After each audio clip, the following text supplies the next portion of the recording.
BowmanDigitalMedia.com.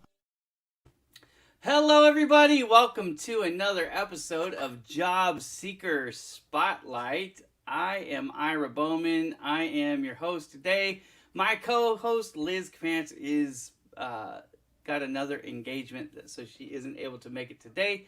So I'm going to be doing this show solo. Welcome, Madhvi from Australia. Nice to see you today.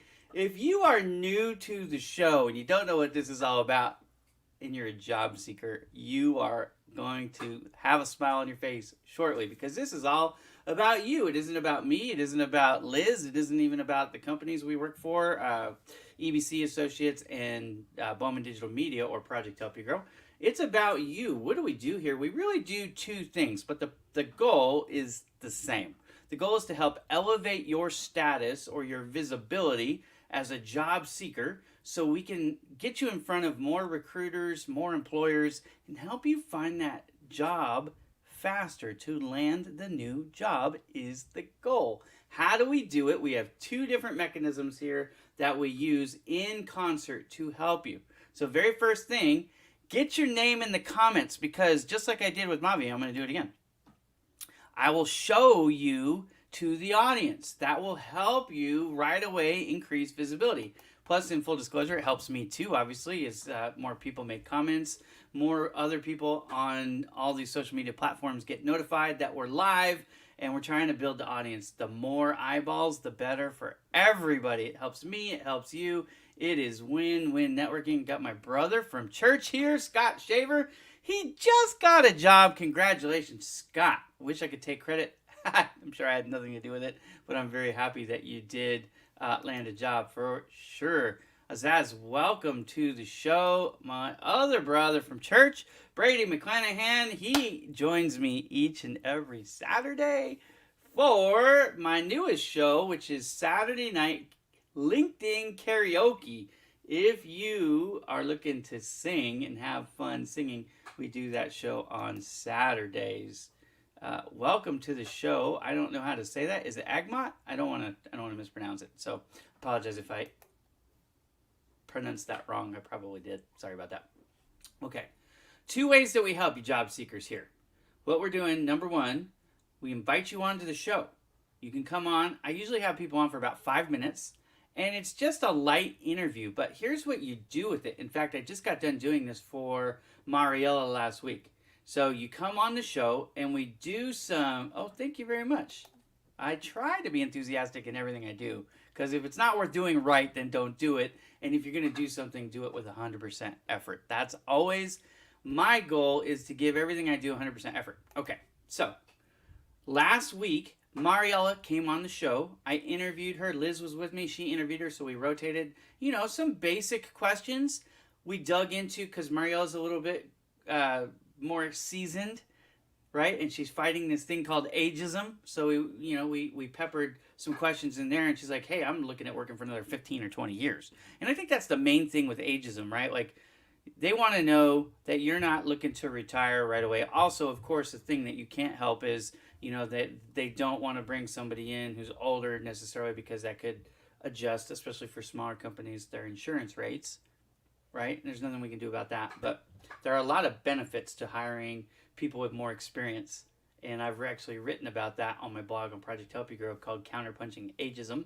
because first of all, it's illegal, and second of all, as somebody who used to hire people, and I still hire people, I actually like to hire people that are closer to retirement than freshers, and the main reasoning is because they have a lot of experience, and you don't have to babysit them. Plus, there's, just a whole host of things, usually they're more polite and more professional and reliable and all these things. So, anyways, for every plus, there's a minus, I guess. But my preference is to hire more seasoned people. Anyways, read the blog. If you're interested, it's on Project Help You Grow.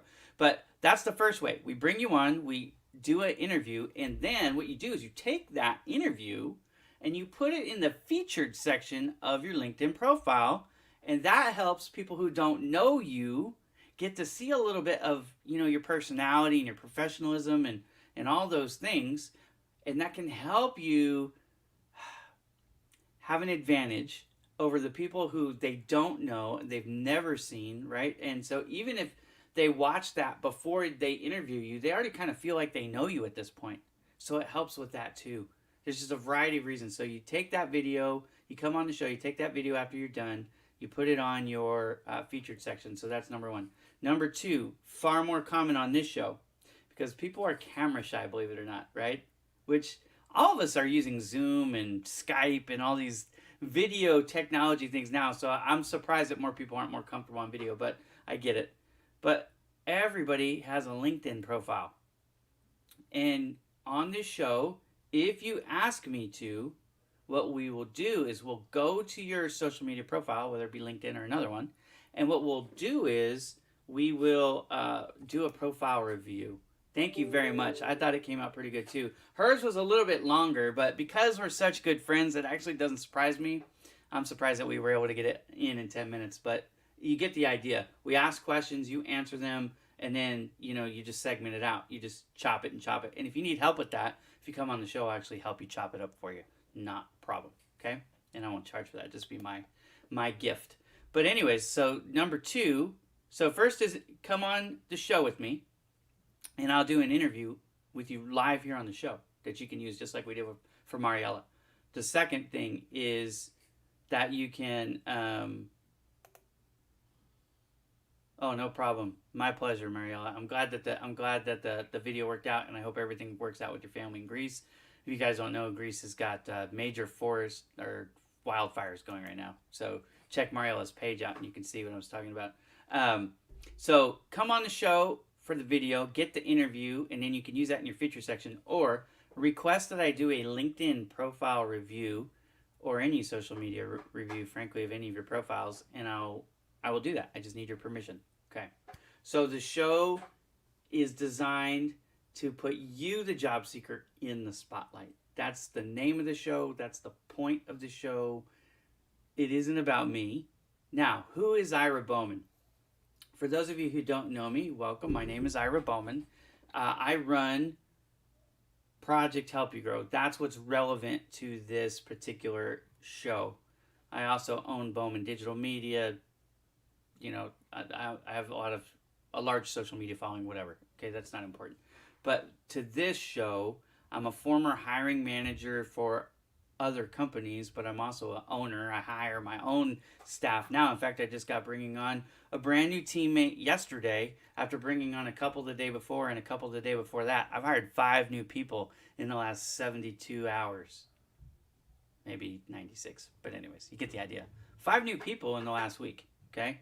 So what are the opportunities for people like me sitting in any other country or region? Actually, it could be a great opportunity for you now because of the rise of remote work.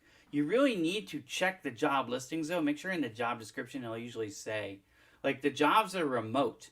That means you can work from anywhere as long as it doesn't dictate that you have to be local. Sometimes it'll dictate you have to be in the United States or whatever country. So just read the job description.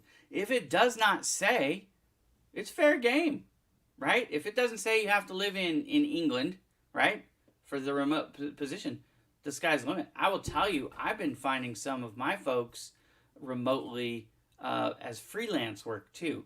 So what's the advantage of freelance work is you can get started with a company as a freelance writer, which is what I've been doing. I've been hiring freelance writers all week. Okay, so like I said, I hired 5 of them. Now, these freelance writers, they live all over the place. I've got some in Canada, some in India, some in Pakistan, some in the United States. All 4 locations. One of those is duplicated. Okay? But the idea is my writers can write from anywhere. So, no problem. They're all getting paid the same rate. I pay the same wage to everybody. Okay? It's 1099 work. But if any of those become a superstar for me, and I want to bring them full-time on staff, you better believe I will. But what's cool about this freelance, it's almost like a trial, a test period. How will they do? How well do they write? How much more can I give them? My business is booming. And, I think that remote work and what I refer to as fractional work, what some people are referring to as freelance work, this is becoming more and more common. And there's another thing I want to talk about today on the show too, which is hybrid work. And we'll talk about that in a little bit more detail. But I just want to set the stage for a moment about who I am and what credibility I have so that when you hear the advice that I give you, that you would be able to trust it more. Okay? So let me share my screen, and we're going to get started with this is the basis of pretty much why everybody on LinkedIn knows me. This is the basis of my education, my deep dive, if you will, into the hiring and firing world, the world of human resources, the world of recruiting, the world of job seekers. With the help of Dealers League back in 2018, I launched this website. They actually created it for me because this was before I had my own business. I was in the print world as an employee for over 20 years. I founded this group, Project Help You Grow, back in August of 2018, and it was never intended to be a job seeker website. It was never intended to be a job seeker anything.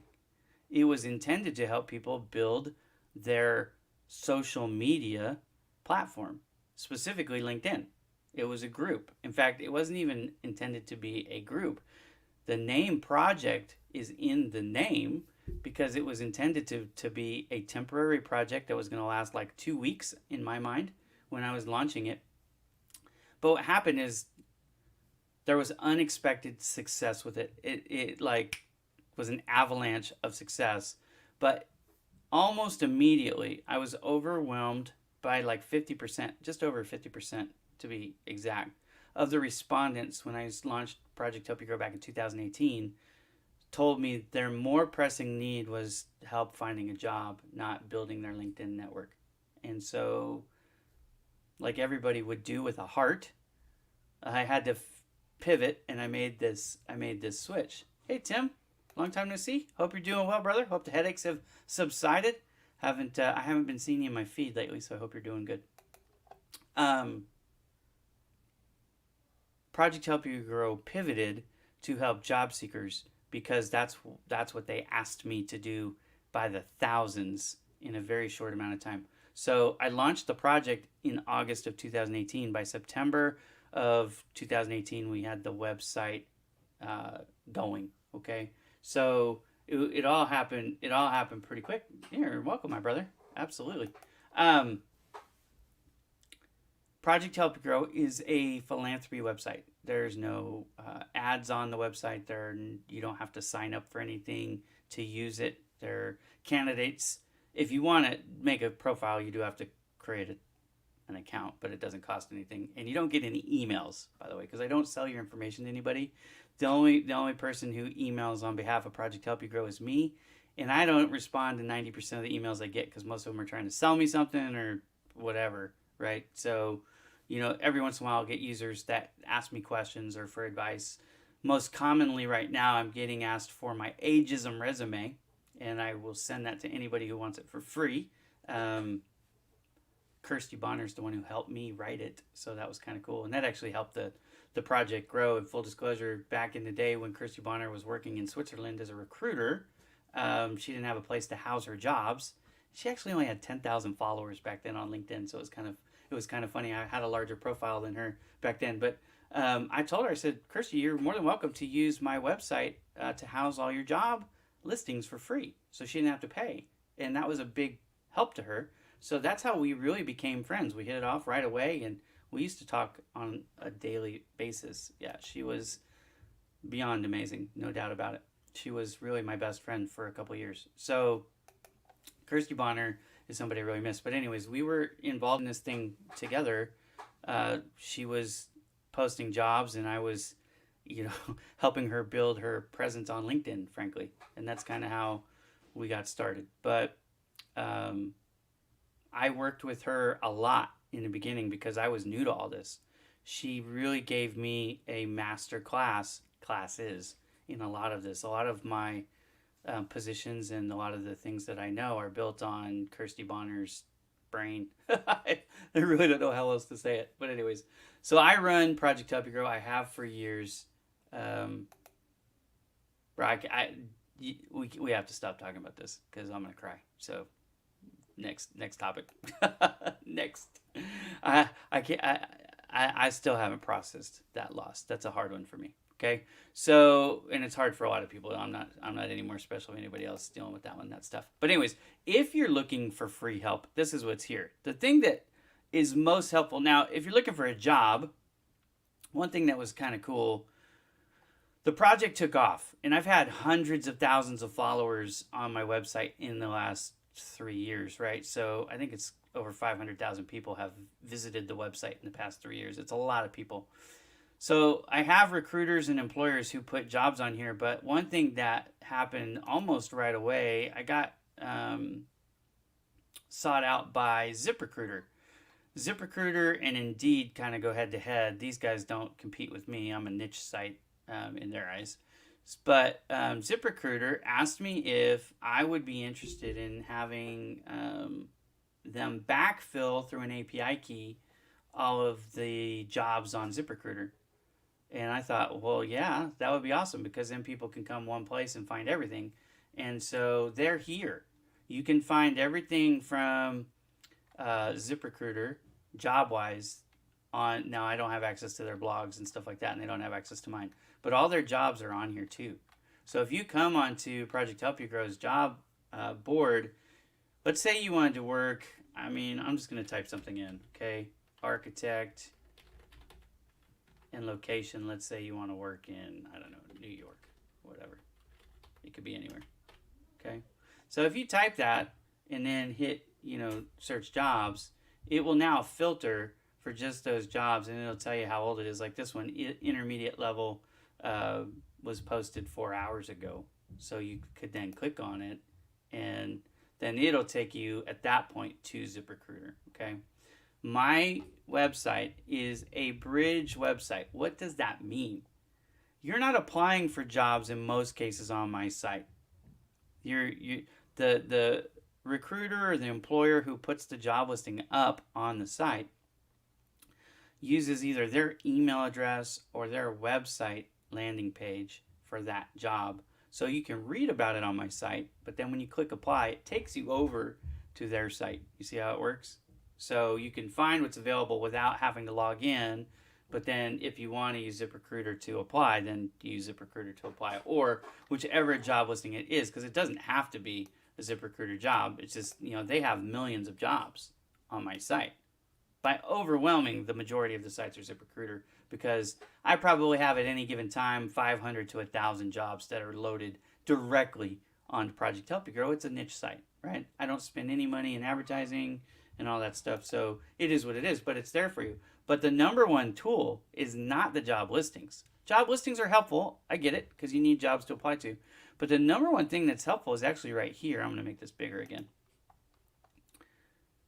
And yeah, she's been gone for a year, and she's sorely missed. No question about it. I still have trouble a year later, okay? But come here to the blog.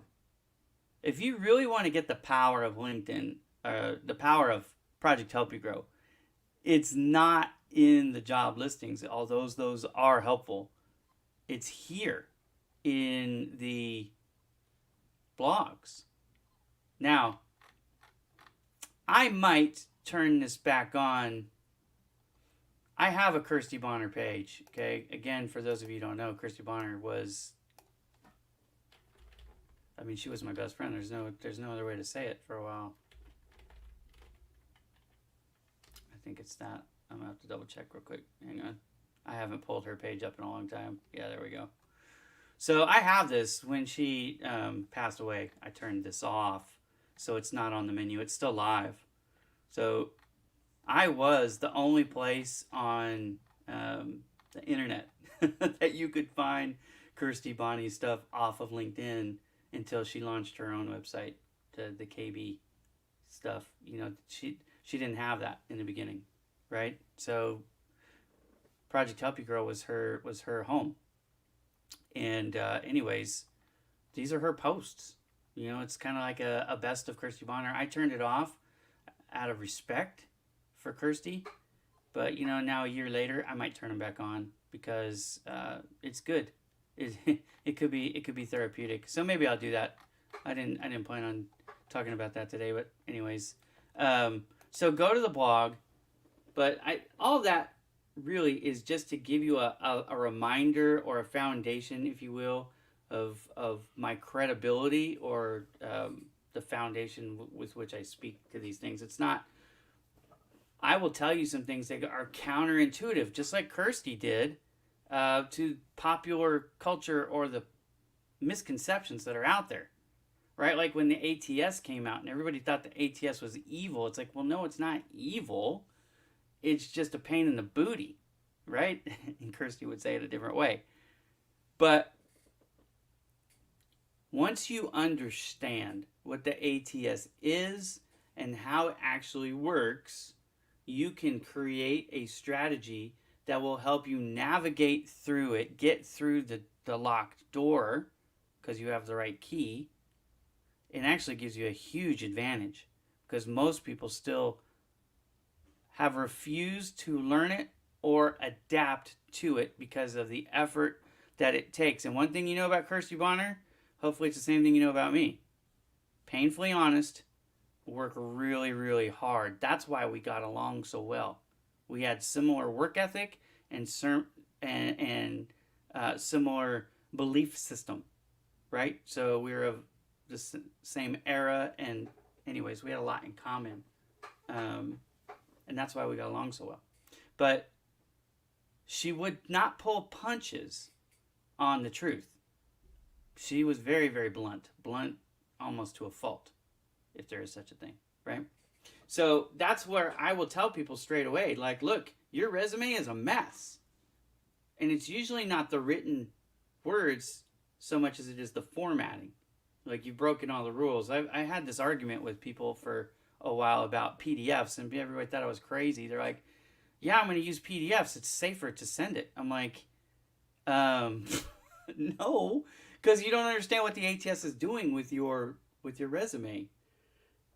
They don't look at your resume. Well, okay, first let's stop. Time out. ATS, there's a lot of different ones. It's not one universal. It would be so much easier if there was just one universal ATS software out there. And by the way, if you're not familiar with ATS, it's applicant tracking software that it's kind of like a CRM that employers use or recruiters use from start to finish to track all the different candidates for all the different positions, including up to new hire paperwork. And that's usually where it stops, okay?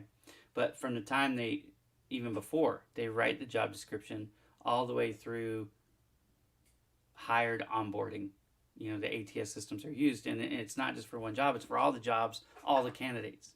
But there's thousands, tens of thousands, frankly, of programs out there, and they don't all work the same. They all have some commonality, but the largest one in use is just under 20% of the overall volume, and that's made by Oracle. It's called Talal, okay? So, but anyways, all of them work different. Now, the more modern one they're using, the cloud-based ones, are better at accepting PDFs, which people had trouble understanding. Why would anybody not use the newest versions? Well, it's the same reason why you might not have the latest Photoshop or something like that, because those programs are expensive, and whether it's SaaS or not, you may not be using the latest update because you don't want to spend the money. So you're using something that we would consider in the software world, technology world, to be legacy, or in layman's terms, something that's older, okay? So if they're using an older software for their ATS, which most people are, frankly, because of the pricing, if you send a PDF, they have trouble with the OCR. But what happens with almost all of them, they don't look at the resume. The whole point is to take out the bias. That was what the ATS was designed to do, to filter out bias, so you're no longer interviewing based on race, religion, or age. Okay? It was supposed to strip that out.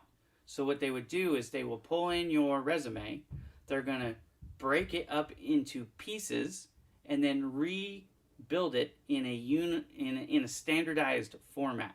So when they look at the screen, the name is in the same spot for everybody, or there is no name, because they don't want to see the ethnicity, right? Because there are clues to your ethnicity even in your name, right? If your name is Tom or Sally, you're probably different ethnicity than if your name is Abdul or Ira or Mohammed or Enrique. You get what I'm saying? So some of them strip out the name. Now also, fonts and all that stuff that makes, maybe one looks cooler. They don't want to be affected by that. So they'll change the font to a standardized font. So they're reading this form now that they've reconstructed. It is similar in every possible way except for the information that you've provided. But if you're providing a PDF, some of them can't read it. And so it's like you're submitting a blank page and you don't get the interview because you've submitted in a format that their system can't handle. Is that right? No. Should it be better? Yes. Completely understand that. But the fact is that does happen. So if you're a job seeker and you don't want that to happen, you can completely remove that possibility from happening by sending a Word doc or a text file. Now the problem most people have with that is they go, Ira, they could change it. Yeah, they could, but why would they? And two, it doesn't look as pretty, or sometimes the formatting gets off. But you have to understand that your formatting is irrelevant in one sense because they're going to break it apart and reassemble it anyways. You can take the pretty one with you to the interview, but you got to get the interview first. You see what I mean? So formatting, there are some formatting things that you need to pay attention to because they can disqualify you. Again, the systems aren't perfect. The newer ones work much better. In fact, most of the newer ones, including Talal, accept PDFs. So in the job description, make sure you look for that. If they don't suggest a format for you to put your resume in, I suggest if you want to cover your bets, use a Word doc. Not even the one with the X, not a .docx, but the old school DOC, right? A Word doc. Do that. Now, the absolute safest is a text file. I know they look ugly. 100% they look ugly, but again, the ATS system is going to take it, extract it, and replace it anyways. So your formatting, as long as you're not breaking the rules, which we can talk about at length if you want, this is all important to know. But anyways, I kind of got off track. I got sidebarred into the ATS. But that's the kind of stuff that I learned, frankly, from Kirsty and with Kirsty, as, I realized, because I was hearing a lot about this ATS back in 2019, and I didn't know anything about it. At first, I hated it too, because of all the stuff that I heard about the ATS, and I actually wrote a blog called Demystification of the ATS, because I was like, what the heck is this thing? The ATS, what is it? Like, everybody's mad at it, right? Like, in California, we have this expression, are you mad at me, bro? Are you mad, bro? Right? Like, I kept hearing that. In my mind, as people were like losing their mind, flipping out about this evil ATS. So I was like, hey, what is this thing? And after talking with Kirsty, I did some research, and jobscan.co and some of these other websites that she was a big fan of. Had some information to kind of get me started, and then I'm kind of a nerd if you don't know me. So, I did about 5 weeks worth of research, and I wrote a follow-up article to that called How to Beat the ATS, how to earn the interview, I think is what I called it. Again, that blog is on Project Help You Go if you want to read it. I have all the formatting on there, like what fonts to use, what sizes to use, what color to use, what not to do. Like you don't want any horizontal lines, so no underlines, not even on your email and things like that. No hyperlinks. Don't use any font colors other than black. I mean, these are the things that I dug deep to figure out what is the most common rules, especially with, I believe I went to the 20 largest. I found a chart that had the 20 largest for 2019 ATS systems in use in the United States and Europe. So I studied each of those. I went to the website, the manufacturer website, the software website, if you will, and and tried to dig in. I actually reached out and talked to developers of the ATS programs in some of those companies, which was really fun. And I learned, like I said, I learned a ton. I summarized it for you all as best I could in an easy to digest and follow guide on my blog on Project Help You Grow. So if you want to read it, there is. Hello, Sabrina. Sabrina is my good friend. She has been an intern at Project Help You Grow before, and then she's actually a virtual assistant that I use when I need help at Bowman Digital Media. She's on my team. She is super cool. She's available to those of you who might need virtual assistant work. You know, she can write blogs for you. She can help you with some of your graphic needs. She is available for hire if you want. Which site do you success? Which site? Jobscan.co is a good one to check your resume. If you're interested, you just send it to me. I'll look at it real quick for you. Just send me a message with it, and I will tell you. I can look at one. I can scan one in about 30 seconds with my eyes and let you know if it's ATS friendly or not. In fact, if you guys are interested, let me see real quick. I'm going to open this up on the side. If you guys are interested, I think I have one set up without contact information that I can just share here on my screen, and we can go through it together. Hang on a second. I just want to make sure there's no... Yeah. Here we go.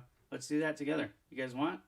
Let's review an ATS-friendly resume. What does it look like? This is what it would look like, okay? And if you want this, you're going to have it for free, all right? This has got some of my old stuff on it, but the formatting, this is what I came up with the help of Kirsty Bonner back in 2019, okay? So we were just trying to write something that would help people. Now, I'm going to zoom in on this because I don't know how easy it is to see, and then we'll move around. I want to make this as easy to see as possible for you guys, okay? So let's... Yeah, it's not big enough. Let's make it even bigger. Come on, zoom. Let's go to 200%. Yeah, there we go. Okay. So now I'll move around with the slider bars and show you, okay? But you want to put your name, you want to have your address. Now again, this formatting, I should say this always. The formatting of this resume is for the United States. You want to check with the local. So let's say you wanted to go to Canada. You need to use the format that they would use in Canada. If you go, Ira, how would I ever know what the formatting is in Canada? It's really simple. It doesn't require a lot of work. What I recommend you do is find recruiters in that area. Canada, London, whether you're over in India, you know, wherever you are, right? So if you're in Baghdad and you want help, if you're in Dubai, right, and you want help in the UAE, wherever you are, right? You're in Nigeria, so you're in West Africa. If you're down in South Africa, wherever you are, right? I get people who watch the show from all over the world. Wherever you are, if you want to know the region that's not your region, just reach out to a recruiter from that area. And I'm going to tell you one of the biggest things. Yeah, see, you're saying Canada, and I get that. So reach out to somebody from Canada who's a recruiter, right? You might want to reach out to a couple just because you can ask them the same questions and see if their answers match. Because if they match, then that is most likely the right answer. And if it's not, then you can do a little bit more research. But you want to use, like, here's the number one difference: CVs and resumes, and then photo or no photo, right? Because in India, you're going to use a photo. In Africa, you're going to use a photo. In Canada, I don't believe they use a photo, but don't quote me on that. I believe that's correct. I know in the United States we don't. Okay, so it just depends on where you are. Again, you have to follow the local rules. Where to use a CV, where to use a resume, what's the difference? I can explain it. It has to do with length and depth of information, frankly. But the CV is usually like 5 or 6 pages long. A resume is typically 2 pages, unless you're a fresher or you're going for a C-level job. Fresher 1 page, C-level job 3 pages. Then that's usually about it. But let's go through this because again, I got this format and this style with the help of Kirsty Bonner. I don't want to steal credit where credit is due. Okay, she helped me come up with this format. So the idea, contact information and my name up to top. So just fill that out with your stuff. The fonts, by the way, just leave them alone because these are all ATS approved fonts. But the idea here is 5 attributes, your 5 best work attributes, right? Critical thinker, sales generator, teacher. That's why I'm doing this show. Rapport builder, communicator. These are my strengths. Okay, this is my 5, right? And then this is me. BS. So I have a bachelor's of science degree, education, business administration, and print sales professional. This was back when I was still in the print world. Broad set of skills applicable across different vertical markets in both print hardware and print graphic sales. High-level hunting and farming sales skills that help drive. So in this, what I'm doing is I'm summarizing how I can help them. What I want them to see here is this is what I bring to the table. Okay? Now, core competencies and achievements was something that I had never used before I met Kirsty Bonner. This was really the number one thing that she gave me in my resume, which I don't even need because I own my own business now. But here you go. I graduated magna cum laude, 3.91 from Liberty University. Big deal, right? But that's what it is. I won Salesman of the Year with 77% growth in 2008 despite a bad economy. If you remember the economy in 2008, it was awful. But I was able to grow, and that was after 121% growth the year before, by the way. So I had 200% growth over a 2-year period, which is pretty good. And here's how. World-class cold calling and sales skills. Like, I'm really good at taking somebody I've never met before and getting them to place an order. I'm really good at that, okay? So anyways, down the line, your skills instead of mine. Your employment history. Now, this is a little bit different, too. So, again, I did this in 2019, so this is the old stuff here, but California Survey and Drafting Supply, right? And this is what I did. And then this is my previous job, Thomas Printwork. I was a sales manager for their locations in San Antonio and Austin. You can read it here. And then Nevada Color, which is now called something else, which is really funny. And then ARC, which is the company that I came to work for down in Southern California right before I got laid off in May of 2020. Now, this is something that a lot of you probably don't have, so I want to point this out. This will help with your ageism issues. If you've got more than 10 years of experience, this is what Kirsty Bonner taught me. Break it up into 2 sections, the 10 years most current, and then everything else underneath. And you'll notice a huge difference. We've got company, title, and location, and then we've stripped out all the job details. So we're just telling them, I worked for this company, this is what my title was, and this is where I did it. No dates to help them not be able to figure out if I'm 40 or 60 is the idea. Okay? Or 30 or 60, I guess. Education. Again, because I did this in 2019, this was under 10 years, so I left the dates on. And that's where I graduated from. I actually used to have the second college, which is still on my LinkedIn profile, which is San Jose State. I actually went to San Jose State longer than I went to Liberty, but I didn't graduate from San Jose State. I only attended there, right? So she said, take it off because that makes you look old. And I have my high school on there because when I was in college and learned how to build a resume, they told me to have my high school. So I had high school and 2 colleges, and Kirsty goes, nope, you only need the one that you graduated from, and after 10 years, take this date off. So if I was going to apply anywhere starting next year, I would take those dates off, okay? That's it. It's 2 pages. Kind of hard to tell here, but it's 2 pages long. That's it. And it's only 2 pages, frankly, because, you know, I've been working for over 20 years. So there it is, okay? So that's an ATS-friendly resume. That's actually one that's set up to also be age-friendly to help counterpunch or to fight against this thing called ageism. And by the way, if you're not familiar with ageism, ageism is illegal in the United States anyways. Not illegal everywhere, because in some places like in Europe, they can actually ask you point blank, how old are you? Right? So in the United States, they can't do that. Now, if you bring it up as a candidate, now you've opened the door that they can ask you those types of questions. But if you don't bring it up, they can't bring it up.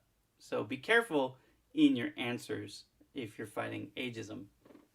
But one thing, a strategy that we talked about last week with Mariala, if you are fighting ageism, one thing that you can do to help you with that is to be proactive in your 5-year, because a lot of people are going to ask you, so just be prepared for it. Where do you see yourself in 5 years? Especially if they're worried about you're going to maybe retire in the next year or two. They don't want to onboard you because it's expensive, especially that first year, to onboard people. So they don't want to bring you on for 2 years if you're going to, then they're going to have to go through the process again. So I do understand the logic there. So in the 5-year answer, make sure you paint a picture that includes something along the lines of, I hope to have, elevated and gotten a promotion here for you, and now I'm helping, to manage, or, maybe I'm your team lead or something like that. So just make sure that you're energetic about that. And then the other thing is, as a bonus question, every time you're in an interview and they ask you, do you have any questions for me? I want you to write this down and ask it. You can ask it verbatim or you can massage it, but the gist is this. Once you hire me, and phrase it just like that. Once you hire me, what can I do to make your life as my hiring manager better? Nobody ever says that, but everybody should, because they're hiring you to help solve a problem. So if you have that mentality going in and you can express that going in, you might have just been number 4 on the list, but now you just moved, I guarantee you, to the top. Because they want somebody who's going to come in, who's going to work hard, and who's looking to be a team player. But you just proved that you're a team player. Everybody could say they're a team player, but actions speak louder than words. So by asking that question, how can I make your life easier? The other thing that I like to ask is, what is the main purpose that you're hiring for? What problems are you trying to resolve? So I can make sure when I come on and I start, that I start to help with those right away, right? Good communication is key for every good relationship, right? So if you're going to have a good relationship, you have to have a good, strong communication. And if you don't know what the reason they're hiring, you should ask. And you should make sure, if you do think you might want to lead with it. Hey, I think the reason why you're hiring is because your sales are down or whatever. That's okay to make that assumption, to say that. But to then say, can you verify that? Can you validate that that is the main objective? Because that way, again, when you get hired, you start off right on the right foot. Some people are bad at communicating why they're bringing people on staff, or what the job description really is. It might be convoluted because they've given you a manual that's like 700 pages long. And I don't care who you are, you're not reading that, right? You're not reading a 700-page manual. You might even want to, but you're not going to get through it most of the time. So ask, why are you hiring me? What is it that you really needed me to do? You didn't know I was going to apply. You put the job description out there. You're looking to hire somebody. What is the main goal? What are the things that you really need done? If you do those things, I promise you it'll help you in the interview. I've written an article on how to win the interview on my website too, Project Help You Grow. So if you're interested, I'm going to float that website address right there. So if you're curious, it's projecthelpyougrow.com. If you just type in Project Help You Grow, and in any search engine, the website will be the #1 thing that pops up. So you can do that too if you want. Just Project Help You Grow, with or without spaces, it doesn't matter. Google knows who I am, and we get enough website traffic that we're #1 on the search on that search type. So there you go. Does anybody want to come on the show? If you want to come on the show, I'm going to put the link to the show in the description. And bear with me, I do this every single time. And every single time I'm always embarrassed because I can't talk and type at the same time. I have to type. So I'm going to say what I'm typing here. Join on the show here and get interviewed by Ira. That's me. Okay, so you can join me just by clicking on this link. What will happen? You'll go into the green room. I'll bring you on stage and I'm going to ask you some simple questions like, where are you from? What do you do? Where would you like to work? Now, I mean geographically, because like sometimes you want to work in places you don't live, and that's okay. Where do you want to be? So I'll ask you that. I'll ask you what kind of things that you can contribute to the new company. And I'll even ask you a little bit about the type of company, like size and things like that, that you would be interested in working for. And then, like I said, you can take that part of this video and you can put that as your feature video on your LinkedIn profile. And that can help you, with recruiters and employers who check out your profile. But just being on this show is typically seen every week, week in and week out by about 2,000 people, sometimes a little more. I've had the show viewed actually 20,000 times before, and I've had it viewed only 1,000 times. But most weeks, this one is seen somewhere in the ballpark of just over 2,000. Okay, so how much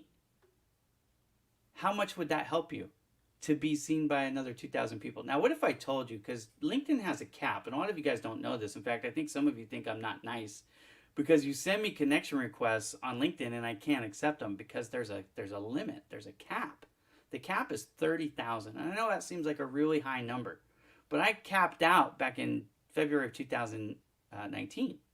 So for the last 2+ years, when people send me a connection request, the only way I can accept it is if I go in, remove one that somebody's already connected with me, or if for some reason they disconnect from me and I have an open spot, and that happens too. I usually get 1 or 2 openings a week, basically, is the way that kind of really works out. For whatever reason, I don't know if they shut their account down or I said something that made them mad, or maybe they're limited out now too, and they're cutting me out because they need to make room for somebody else. So it happens, but that's the only way I can add is if I remove or somebody removes me, and it's it's like a trickle. We're talking about 1 or 2 times a week. You know what I mean? So, boy, now I don't even remember why I said that. Oh, this is why. Inside the 30,000 people that I'm connected to, about 5,000 of them are recruiters or business owners who use or who have used Project Help You Grow in some form or fashion. That's why they connected with me in the first place, because they were recruiters. So my network for exposure for job seekers is a great place to be. Am I the biggest on LinkedIn? Of course not. Kirsty Bonner had over 2 million folks. You know what I mean? There's people in the job search space that have much larger networks than I do. That's fine. And I think part of it is because this is not my full-time job. I run Bowman Digital Media. And so I'm doing, I'm helping small business owners in that space. I help small business owners build their digital audience so they can run their business. That's what we do. We run their social media. We make their website. We do videos and photography and graphic design and search engine optimization. That's what I do for a living. So I think job seekers sometimes get confused, like, why am I following this guy when he's running this marketing business? Well, I've been running Project Help You Grow a lot longer, frankly. Anyways, so if you want to join, there's the link. Okay, here's the link again for those of you who didn't see it. Click the link, that will take you in. Now, if you don't want to join the show live for whatever reason, but you would like me to do a profile review, then I don't know what the Me Too is for, but that might be what I was just talking about. But the fact is, if you are looking for a profile review of your LinkedIn or any other social media accounts, like if you want me to look at your YouTube or your Twitter or your Instagram, your Facebook, whatever, just send me the link here in the comments and say, please do a profile review. I want permission before I do it. Okay? Oh, there you go. Cool. It's a good thing to do. It's one of those things that it is in high demand, and a lot of people don't know how to do it right. In fact, I was reading a post the other day. You know, these polls, it seems like, are everywhere on LinkedIn, and they kind of drive me nuts. But anyways, the poll question had four things, because that's what you can have, and it was backlinks and some other stuff, and it was like, what is the okay, are you wanting a profile review? Is that what this is? Because I'll do it for you. You got to give me permission. So the question was about SEO, and it was like, well, which one of these isn't included in domain your DA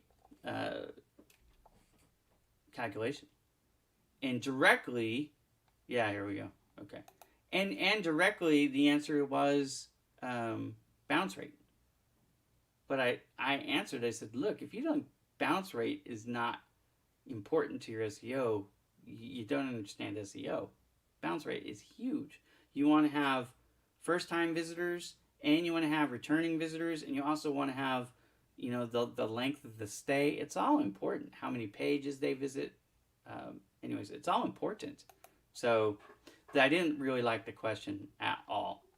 Okay, so we're going to do a profile review. This is the second service that we offer. So we offer on-air interviews, and we also offer profile reviews. And I still don't know how to say your name, I'm so sorry. Ask for one, we're going to do one. Here we go. So first things first, I absolutely love this right here because it makes it so clear what you do. The number one, engagement interaction. You obviously know what you're doing. Of course, it's super important, okay, for SEO. Now, I love this because the number one thing that most people need to understand about LinkedIn and social media as a whole is profile reviews. A profile, when someone comes to your profile for the first time, the average stay on LinkedIn is about 6.5 seconds. What do you do to help ensure that they stay longer is a great part of what we've got going on right here. You make it clear what it is that you do, and as long as the person's looking for that, they'll stay longer. If you don't make it clear, or if you don't have a picture here, if you don't have a picture here, your odds of getting them to scroll down are next to nothing. So you need to really nail what they call the cover photo, the profile photo, and then this right here, which we call the headline. Okay? And I'm going to get to this in just a second. Now, where I really love your cover photo here, I don't so much love the profile photo. And you have a smile on your face and you're in business attire. I don't have a problem with that at all. I'm going to tell you what I don't like or what I would do. All you need to do, 100%. You're not exactly perpendicular. It looks like you're just a little bit slanted. I would fix that. You can go in there and rotate it. But also I would zoom in. Okay? You want the face and the shoulders, but just to the tops of the shoulders. I don't need to see the rest of the jacket. It doesn't do anything for me. Here's why. Make your face as big as possible so that when they see it, they start to recognize you. Like from here, I really can't tell what you look like. I want to get closer so that I can see your face. And then when I do the interview, I'm telling you, I'm going to feel like I know you, and your shot of getting hired is going to go up. So if you ever meet somebody in a networking space, this goes for everybody. I don't care if you're a job seeker or a business owner, anything. You want them to recognize your face. You know, I quit changing the color of my glasses. I've got 5 pairs of glasses sitting here. I could change the glasses, but I stick with the white ones because they're my favorite, and it's kind of become my signature. You know what I mean? So when people see the white glasses, they see me around town and stuff, you know, I get stopped sometimes. Hey, are you that guy from LinkedIn? Yeah, I'm that guy. Right? So, anyways, you want them to recognize your face. Because most of you don't have white glasses, you know, zoom in. And even if you look at my profile photo, you'll see I'm zoomed in. Okay? Now, this right here, the Digital Pro, I don't mind it, But here's the problem with it, especially as a job seeker. The digital pro is not an expression that's likely to be searched. Let me put it to you this way. Let's say somebody doesn't know who you are. They don't know you. They're not looking for you per se, but they're looking for, yeah, can I do a refresh? 100% again. Yeah, see, this same problem. Cool background, but same problem because your face is too small. Okay? So in case you guys can't see it, he asked me for a refresh. Okay? So he updated his picture.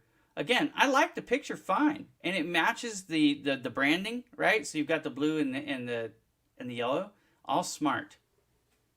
But again, and I love the smile. Look, you look sharp. You look friendly. You're somebody I'd talk to in a heartbeat. But the fact is, I want to see more of your face.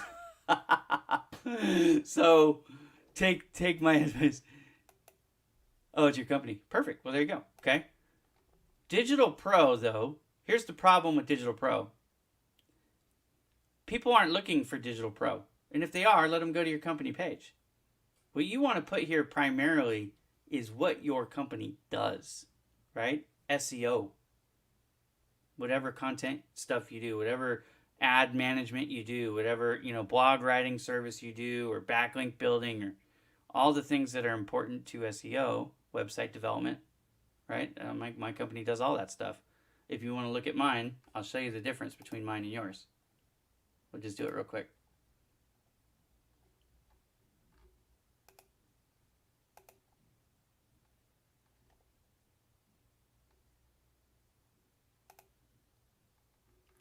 Okay.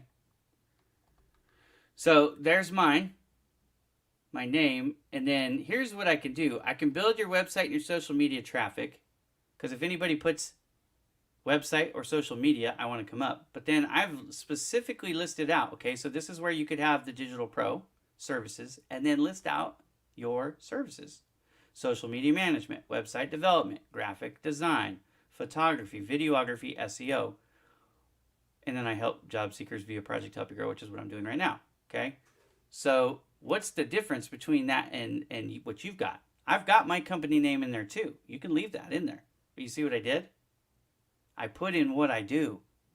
Because people, unless they search Digital Pro, it doesn't help you. When they come up here and hit the search bar, right? Like right here, are they going to type in the Digital Pro? No. You know what they're going to? They're going to type in website development. You know what I mean? You want to come up in this list. You know what I mean? Look at hers, website designer. I'm telling you, website development.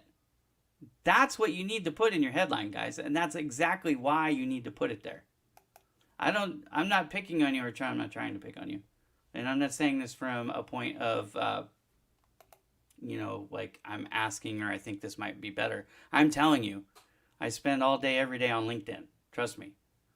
You'll be hard pressed to find anybody who knows more about LinkedIn than me. And I'm telling you that you need to fix your headline if you want to be found by people who don't already know you, which is what you want. Okay? So fix your headline, fix your cover photo, not your cover photo. Your cover photo is great. Although if you own your business and you're not trying to get hired as an employee, you're trying to get hired as a business owner, you might want to actually add your company name and your website address in your profile photo. That actually would help you. I thought you were looking for it.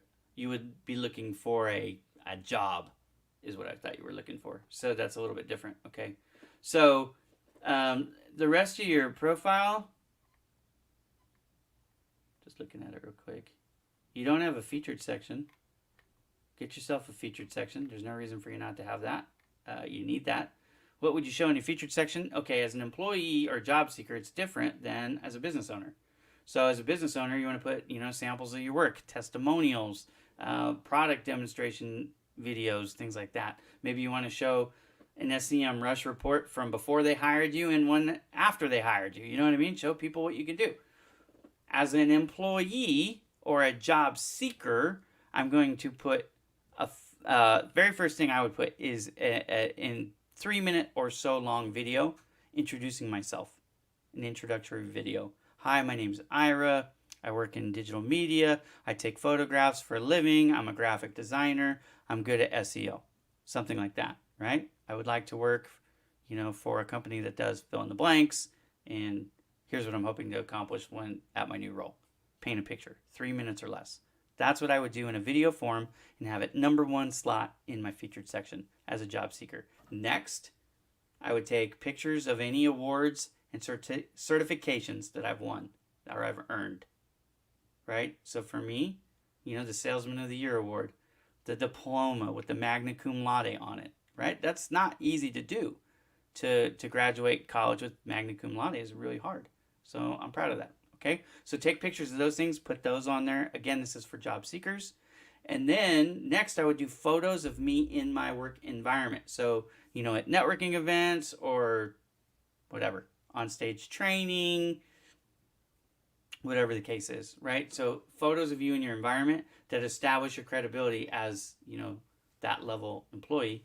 And then last and not least, you might want to put a couple of referrals or letters of recommendations. I've had some people that have old school letters of recommendation. They're not referrals on LinkedIn. They're letters that they were using to apply. Take a photo or scan that as a PDF and add that sucker in your featured section. And that would be really helpful. Yeah, totally fine. Yeah. Look, my profile is a little bit hodgepodgey because I have Project Help You Grow, my philanthropy, and I have Bowman Digital Media, which is, my business. And then actually I'm working right now on the side for GoLids, trying to help them with their marketing and operations here in the south part of the United States, right? So people can get confused, but try to streamline it as much as you can and communicate clearly what you do. And so if you go to mine and you read my About section, I've got it split up into sections. That's why I do that. The About section can be very, very helpful. Okay? So totally get it. And again, not trying to pick on you, trying to help you get more out of what you got. That's why I always limit these things to like 5 minutes, because I never want... Look, if I spent 20 minutes on your profile, you probably would cry. Because... it's a lot. There's a lot. I've been doing this a long time. Check the heading again. Sure.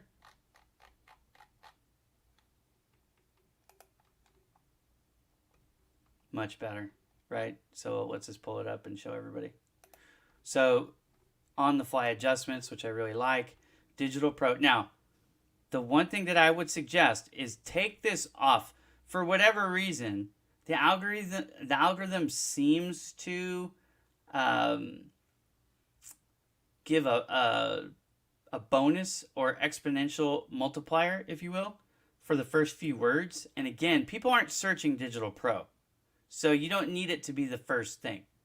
That's where you can put it in. This is not dynamic. This is static. You understand what I'm talking about, right? So add dynamic, the Digital Pro here as an overlay. Like, if you don't have Photoshop or Illustrator or whatever, go to Canva. You can do it for free. But I would overlay the Digital Pro here.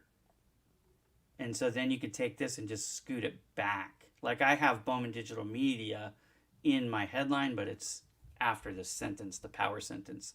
And in that power sentence, I used social media and website on purpose, because those are the words that people are going to most likely search for, that I want to be in that top list. You see what I'm saying?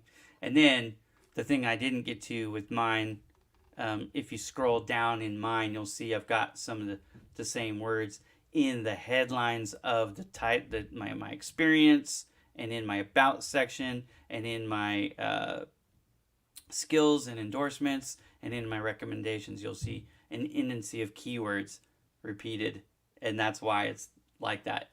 It's the LinkedIn SEO, if you can follow along with what I'm saying there, okay? So take those most important words and make sure they're filtered throughout your profile, not just listed in your headline. That will help you, is what I'm saying. But you've done a nice job, and you've got a good profile.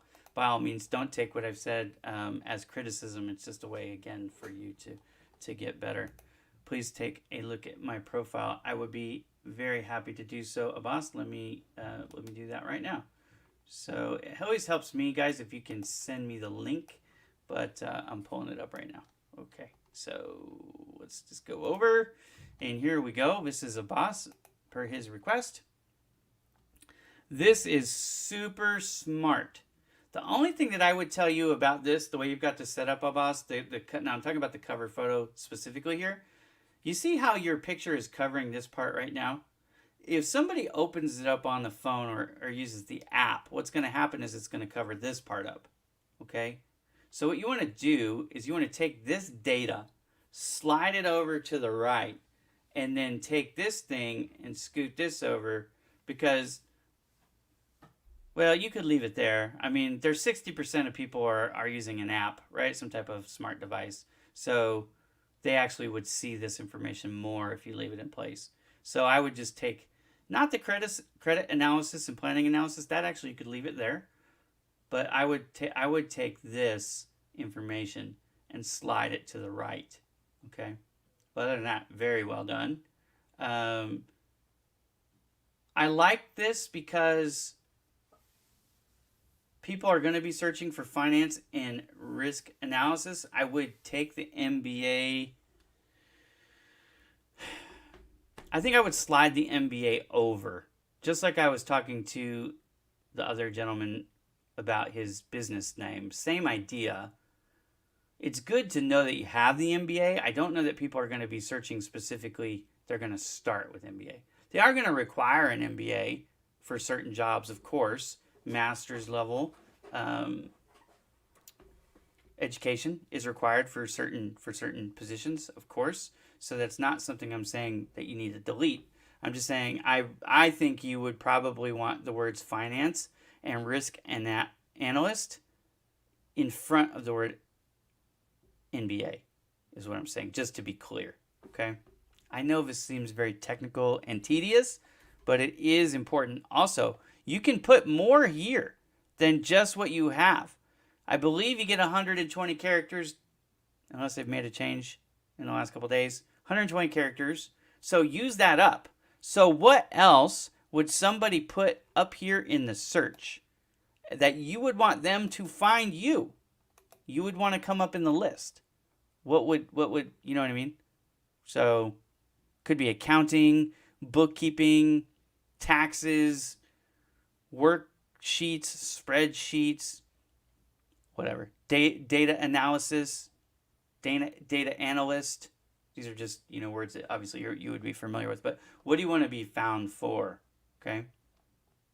You also might want to put here what you've got, ready to relocate. I like that potentially here too, right? But you've already got it covered.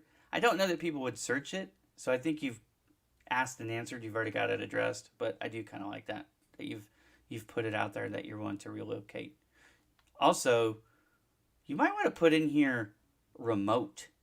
Remote is something that people are starting to search for, right? It's funny, when I launched Project Help You Grow back in 2018, that was the number one thing that people wanted was remote jobs, and I had like none. I'm talking about like 2% or less of the jobs on Project Help You Grow were available via remote workforce, and now I would say that the job listings are more like 40% remote to 60% traditional, which is a huge, obviously, paradigm shift.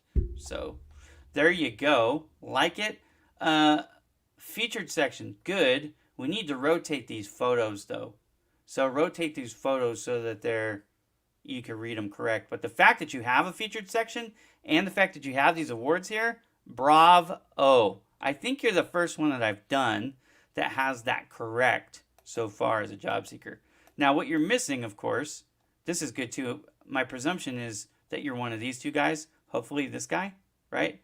But you might want to highlight which one you are just so they know, like, who you are, okay? But I love the fact that you have them there. What you're missing here is that video that I'm talking about. So what you would want to do, if you can, I'm coming back next week. I'm in overtime already. This show's an hour and I'm at an hour, 10 minutes. So I'm going to be done as soon as I'm done with you here. But what you want to do is do get on camera, like just go to Zoom or something and record yourself. And just 3-minute introduction, conversational style, right? My name is Abbas. I have an MBA in finance and risk management. I'm willing to relocate. This is the type of things that I can do to help your company. I'd be willing to work anywhere. I'd love to talk to you about it, right? Something like that. Do it in 3 minutes or less and put that video right here. And hosting it, some people are like, well, where do I host that? If you have a Gmail account, you have a YouTube account. So just host it there on YouTube. You can make it so that it's private. You don't have to, or unpublished, unlisted, I think actually is how they phrase it, unlisted. And then post that link, the video to the link to the video. And then they can play it right there in your featured section. Okay. I'm going to come down here. Your about section looks pretty good. Actually looks very good. Okay. Like it. You did a really good job with that. So if somebody helped you, they did a good job helping you set that up. Love the fact that you worked for 6 years and 10 months at a job. That says you're not a job hopper. That will come in. That's like a bonus. If you have more than 4 years on the current job in today's economy, that makes you highly desirable because you're not a job hopper. You're considered very stable, which is good. And look at that. Even before that, you were there for 5 years, 11 months. So, oh, I see. 6 years, 10 months total, but this is at the same place. I gotcha. So, but here, 3 years, 6 months. So again, that's on the longer side for most people anymore. This is more common. So you're not going to have to answer, a lot of questions about longevity. And then you've got your education here, which is phenomenal. Love the fact that you're certified in Excel, and that's relevant to your industry. Most people, I would say that's not relevant, but for what you do in finance and risk management, that is certainly, yeah. Let's get these credentials right here in the featured section. Let's get those right here. Picture of them. Put them there. Skills and endorsements.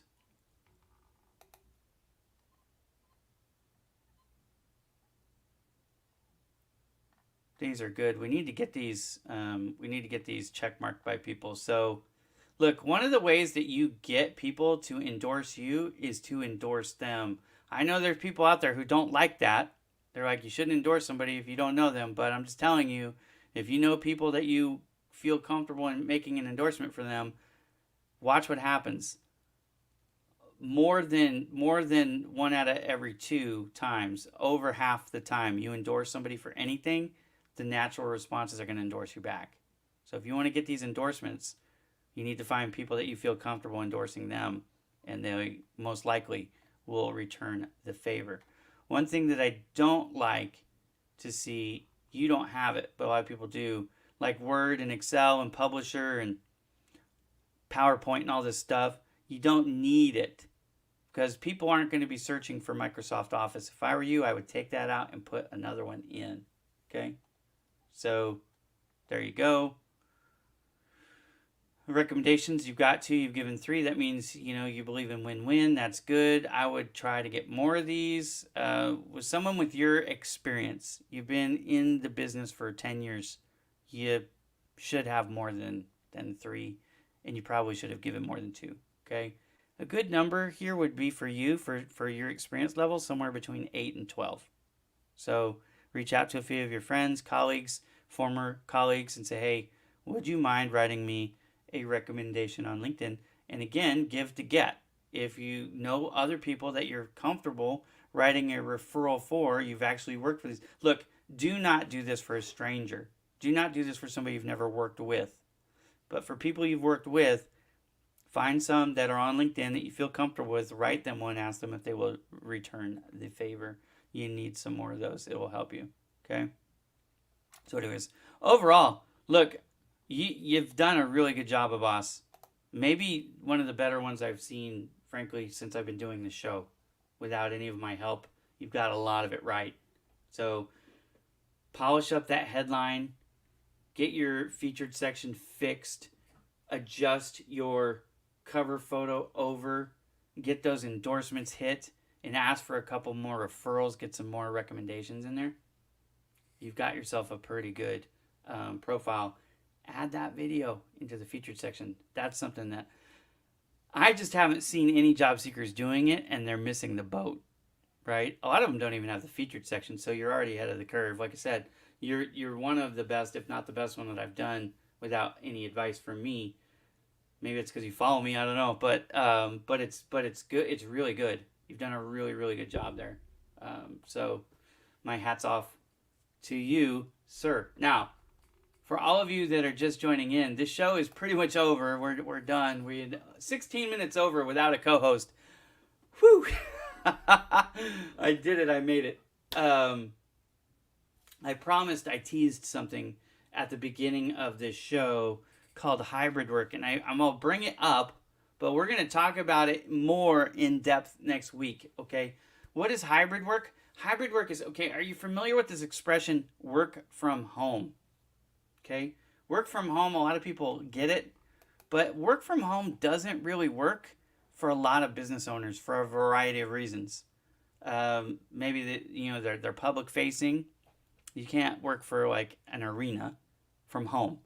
You know what I mean? Because you got to be there at the event. So there's all kinds of different reasons why you couldn't necessarily work from home full time in some of these jobs in the entertainment industry, hospitality industry, in a service-based industry like a masseuse. A masseuse has to be able to physically contact their patients, right? Their clients, okay, doctors and stuff. So, but doctors is an interesting one because this actually does fit in this category I want to talk about. It's called hybrid work. Hybrid work combines the working from home and the working on location into this new category where like you work part-time from the office and part-time from your home or remotely, if you will. It doesn't necessarily have to be from home. You could work from anywhere remotely. So have you heard of this? And if you like it, if you're interested, I know right now LinkedIn is promoting this hashtag, and I'm going to put it in. Use this hashtag.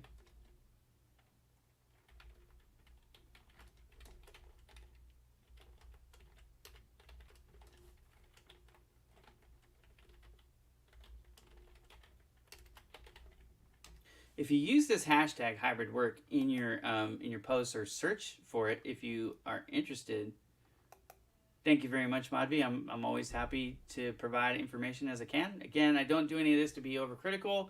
That is not the intention. The intention is to help people get better. But use this hashtag on LinkedIn, hybrid work. I used this on a company page earlier today. A company page that has it was 129 followers at the time I used the hashtag. In 2 hours, we had 17,000 views on the post that used this hashtag. It is a hot topic right now. Oh, brother, I'm so glad that you participated with the show, and I hope you take to heart everything that I said. But hybrid work is a hashtag that you want to follow, you want to read about it, and look for jobs.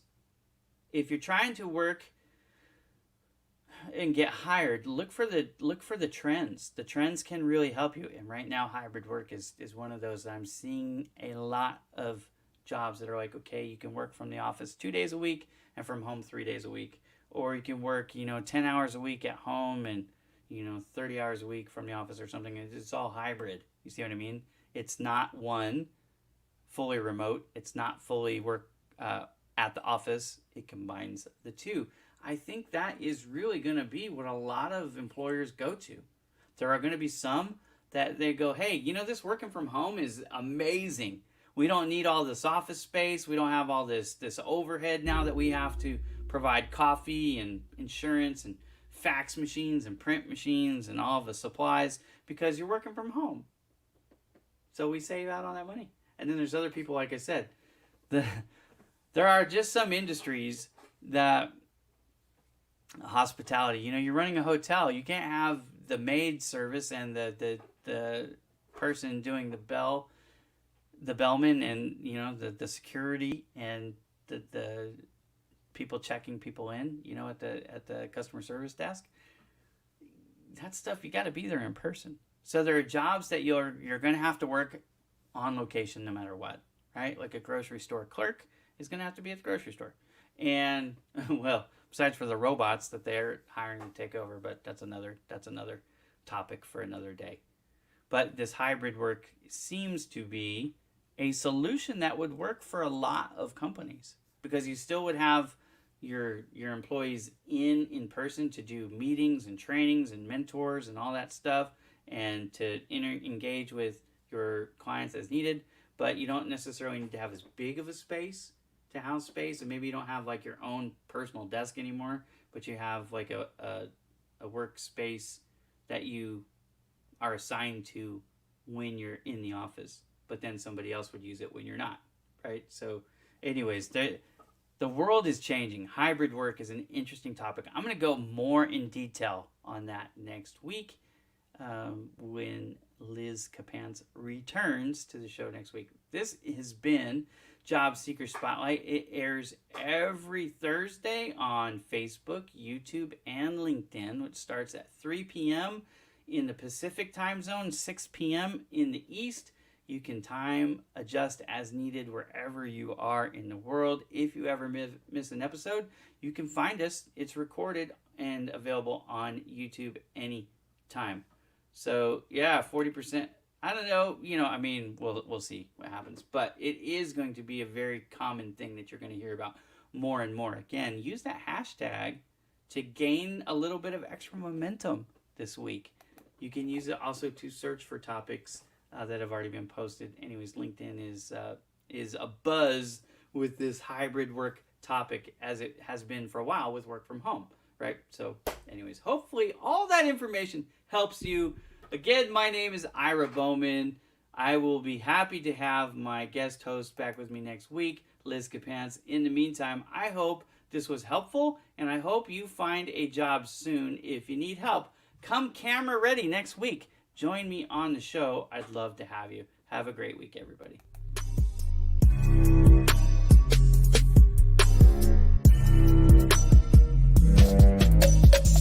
BowmanDigitalMedia.com